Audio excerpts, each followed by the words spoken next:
দীর্ঘ 17টি বছর আমরা যে যার অবস্থান থেকে কি নিরলস পরিশ্রম করে গেছি। আমি যদি মনে করি আমি একাই 100 তাহলে কিন্তু ভুল। এই আন্দোলনে বাংলাদেশের প্রত্যেকটি নাগরিক অংশগ্রহণ করেছে। ছাত্র জনতার হাত ধরে আমরা এই বিজয় অর্জন করেছি।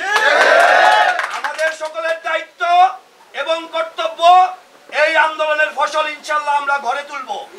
এই আন্দোলনের ফসল ঘরে তুলতে হবে আমাদেরকে কি করতে হবে? ঐক্যবদ্ধ থাকতে হবে। জেলা বিএনপি নেতৃবৃন্দ সহ আমাদের দেশ নায়ক তারেক রহমান, দেশনেত্রী বেগম খালেদা জিয়া বারবার একটি মেসেজ আমাদের সবাইকে দিচ্ছে। আপনারা কেউ বুঝে এবং কেউ না বুঝে আমরা বিভিন্ন অপকর্ম করে যাচ্ছি। আমি সহ যারা আছেন সকলকে আমরা সতর্ক হতে আশাবাদ ব্যক্ত করব যাতে এই আন্দোলনের ফসল অন্যদিকে না যায়। ইনশাআল্লাহ বাংলাদেশে বিএনপি একটি শক্তিশালী দল।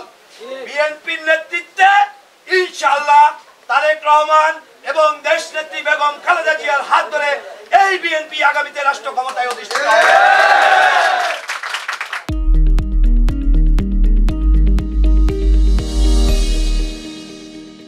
পরিশেষে যারা এই ছাত্র আন্দোলনে শহীদ হয়েছেন তাদের সকলের প্রতি হৃদয়ের অন্তঃস্থল থেকে গভীর শ্রদ্ধা ও ভালোবাসা।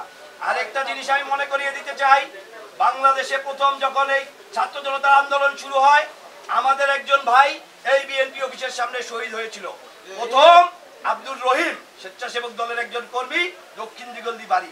প্রথম শহীদ আমাদের এই ভোলায় এই স্বেচ্ছাসেবক দলের একজন রহিমের পরে সেদিনই আমাদের এক ভাই নুরে আলম জেলা ছাত্র দলের সভাপতি ছিল। ভোলার ইতিহাসে পুলিশের গুলিতে কোনো ছাত্র নেতা নিহতের ঘটনা ওটাই প্রথম ছিল। তারপরে সারা বাংলাদেশে এই আন্দোলন ছড়িয়ে পড়েছিল এবং আমাদের অন্তত শতাধিক ছাত্র নেতারা সেই আন্দোলনে শহীদ হয়েছিল। আমি তাদেরকে সহ এই আন্দোলনে যারা শহীদ হয়েছেন তাদের সকলের প্রতি সহমর্মিতা এবং গভীর শোক প্রকাশ করছি। পাশাপাশি আজকে আমাদের স্বেচ্ছাসেবক দলের 44তম প্রতিষ্ঠা বার্ষিকীতে আমরা সকলে এই শপথ করি আমাদের এখনো আন্দোলন শেষ হয়নি। আমাদের অভিষ্ট লক্ষ্যে আমাদেরকে পৌঁছতে হবে। এই অভিষ্ট লক্ষ্যে পৌঁছতে হলে কেন্দ্র থেকে আমাদেরকে যে নির্দেশনা দেয় ইনশাআল্লাহ আমরা ভোলা জেলা স্বেচ্ছাসেবক দল, ভোলা জেলা বিএনপির নির্দেশে আমরা প্রতিদিন কর্মসূচি ইনশাআল্লাহ